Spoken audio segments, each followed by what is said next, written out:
The first was disability elevated to ministerial rank, and the second was that I wanted to stay in the portfolio. And Tony readily agreed to both of those. I thought it would have been a pity, hopefully just as you learnt some lessons and getting a handle on things, to move to a different portfolio and not have the opportunity to see things through. I think when the Productivity Commission's final report is handed down, the case that they present will be so compelling that no government, that whoever is in office at the time of preparing a response to that report, no government will be able to resist the call for change. The need is so great, the Productivity Commission's work is so compelling. And there are a couple of things that we need to do, that any new national scheme needs to do. Better support for families. There's a level of care which it's reasonable to expect a family to provide for one of their members, but there's a level of care also above which it's unreasonable to expect a family to provide, and that we see so many families at breaking point. The other thing we need to do is to answer that nagging question that so many parents have about what is going to happen to their kid or to their family member when they move on. This current Parliament needs to answer that question. Friends, this is a very big role. It's a very complex task that is ahead of the Australian Parliament to deliver a better deal for Australians with disability. For myself, I don't balk at the complexity, I don't balk at the challenge, and I don't balk at the cost. This is needed, we must do this, and I look forward to being a part of delivering a new deal, a better deal, and once and for all, making sure that people with a disability in Australia get the support that they need and the opportunities they deserve. Thank you very much.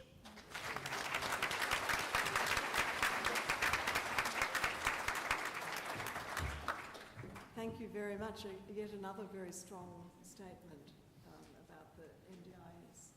Over to Senator-elect Dylan Talley. Thank you.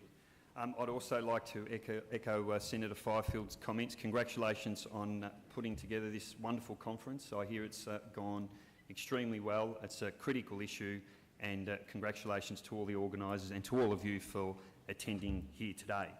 I'll begin with a small disclaimer. I don't begin my term as a senator until the 1st of July, so I'm here representing Senator Rachel Siewert, our spokesperson on the issue of disabilities, and she's been a very passionate and fierce advocate on this issue, and I hope that she continues to do that with the help of her fellow Senate team come the 1st of July. Let me begin by saying that I think the struggle for a national disability insurance scheme is part of a much, much broader struggle, and that is a struggle that is about some of the most basic and fundamental human rights. It's a struggle for people who live with disabilities to be able to access a safe public transport system, to be able to move around in the built environment, to have the same opportunities when it comes to employment, housing and education that are afforded to other members of the community. This is a struggle about some of the most basic and fundamental human rights. Ultimately, in my view, it will be a mark of the success of not just this campaign, but a measure of who we are as Australians if we manage to realise this critical issue. The Greens, of course, fully support a national disability insurance scheme. The current model for providing services is inflexible, it doesn't deliver personalised services, it's crisis-driven, it's reactive, there's no forward planning, it's complex, it's difficult to negotiate. There is an urgent need for transformative and sweeping change across the sector, and a national disability insurance scheme affords us the opportunity to realise some of those things. It provides an opportunity for people who have been living at the margins of society to live a more meaningful, a more active and a more realised life. And we do congratulate the work of the Productivity Commissioners. They've done some wonderful work in the area, and we do look forward to working with both the government and the opposition in implementing the findings and recommendations of the report. As we heard earlier, of course, the devil will be in the detail. There will be issues around governance and funding, that's true. But let's not forget that not investing in this area is a false economy in the long term, because in the long term, skimping on supporting people with disabilities means losses in productivity, greater healthcare costs and so on. So this is an investment, not a cost. But of course, politicians often think in 3-year electoral cycles, so there will be a debate about funding. We do support, the Greens do support, a compulsory levy to fund this scheme.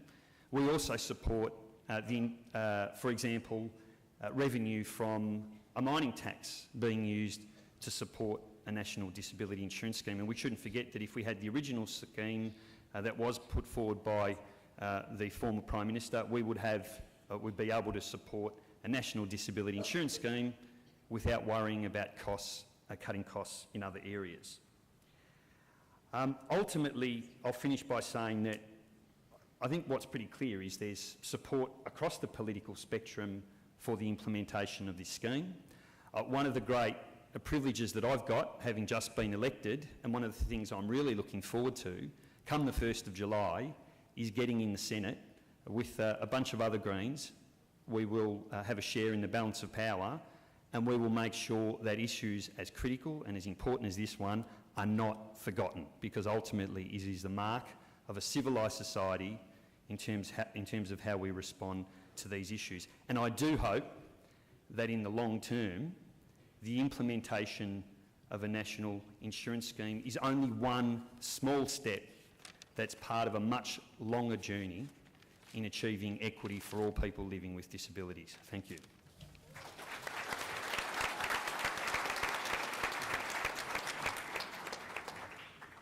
Well, we should be feeling very pleased, I think, today with those responses, and also with Senator McLucas, who spoke to us this morning about all of the issues that are involved. I'd like to introduce John Walsh, Principal Partner PricewaterhouseCoopers and Associate Commissioner for this inquiry. And we've got Patricia Scott back up here, and now it's over to you. This is your chance to ask everything you've ever wanted to know about the National Disability Insurance Scheme, because while of course Richard's right, it is a small part of a whole, lot of reform, and the National Disability Strategy picks up a lot of the other areas of reform. Without it, it's very hard to imagine going forward, so it is very important. Yes, so now it really is over to you. We've got Patricia and John and Senator Fifield McLucas and Senator-elect Di Natale. So question down the front on the right here. Yes. Could you please stand up and just give your name and affiliation, please? Yes, it's Ron de Jong from Greenacres Disability Services. I've got a question to Senator Fifield, if I may. As I was scribbling notes, all of a sudden it struck me that I had written down something that said, and I don't balk at the cost. Does that mean that you and the opposition supports the increase of disability funding by about $6.2 billion? Thanks for that.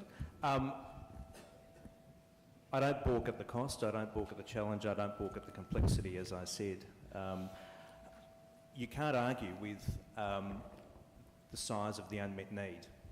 The Productivity Commission says that the size of the unmet need is about $6.3 billion. I think you're fooling yourself as a public figure if you don't acknowledge that that is a pretty robust number. The Productivity Commission, I know, is doing further work around that number, but it's something of that magnitude that has to be found if the needs of Australians with disability is to be met. My view is that governments of all persuasions have spent a lot of money on a lot of rubbish. and that the answer is to more clearly identify the priorities of government and what should be the core business of government. I agree with the Productivity Commission. Supporting people with disability should be the core business of government, and we need to rise to that challenge, and we need to find a way of meeting that unmet need. I just wonder, before we move to the next question, John, is there anything you'd just like to add on the subject of cost, given that this is an area where you've examined over many, many years, and I know you've said to me in the past that this is something that we need to do properly, and so I think, is there anything you'd just like to say on that before we go to the next question? Yeah, thanks, Bruce. For those, I'll just make 2 points really. For those who don't know me, I have a disability myself. I've been quadriplegic for 40 years. And I thought until I started this inquiry with Patricia 12 months ago that I had a fair idea of the problems in the disability system, extensive as they were. I have to say that the last 12 months of travelling around the countryside and receiving over 600 submissions have amazed me at the level and depth and extent of hardship that's met by many people with disabilities and their families. What we've done in this report, I think, is the 4 words that keep coming up are underfunded, inequitable, fragmented and inefficient. And I think the Productivity Commission has made it pretty clear that that's the way we see the current system. The other point I make, and it's relevant to this funding question, is someone earlier asked the question about the word insurance.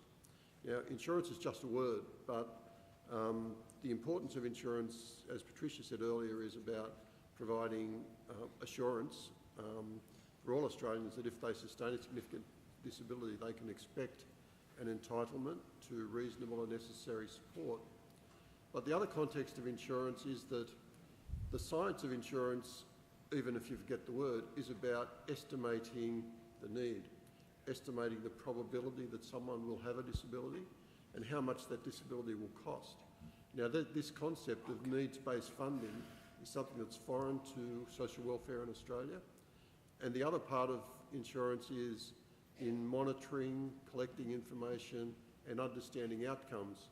So while the $6 billion sounds like a lot, its estimation has been based on scientific principles, and the extent to which that $6 billion is used, is necessary and provides good outcomes is something that the National Disability Insurance Agency needs to take into account as a core activity in the coming years.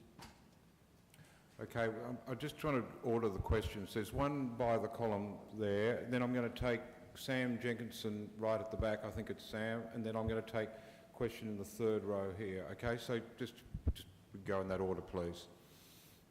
Hello, my name's Sue O'Reilly. My question is... Sorry, your microphone's not on, Sue.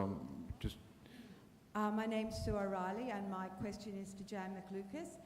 Jan, could you possibly explain to us Julia Gillard's reasons for not appointing a Minister for Disability Services after the last election? Could you also explain to us the reason for the delay in announcing you as Bill Shorten's replacement?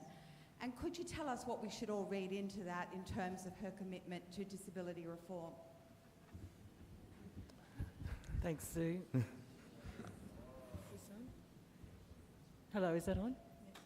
Thanks, Sue. It's actually a good opportunity to try and clear some misconceptions that may be out there in the community about what occurred on that day, mainly fuelled by my good friend here, but never mind.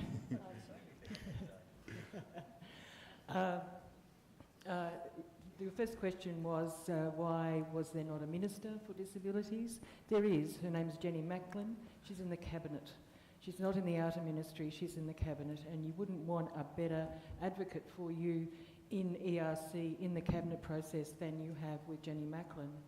I'm there as her Parliamentary Secretary, and I take carriage of all of our election commitments, a range of things. Just be aware also that in terms of the government response to the NDIS proposal, to the Productivity Commission's work, Jenny Macklin has that responsibility, and it's great to have a Cabinet Minister with that carriage.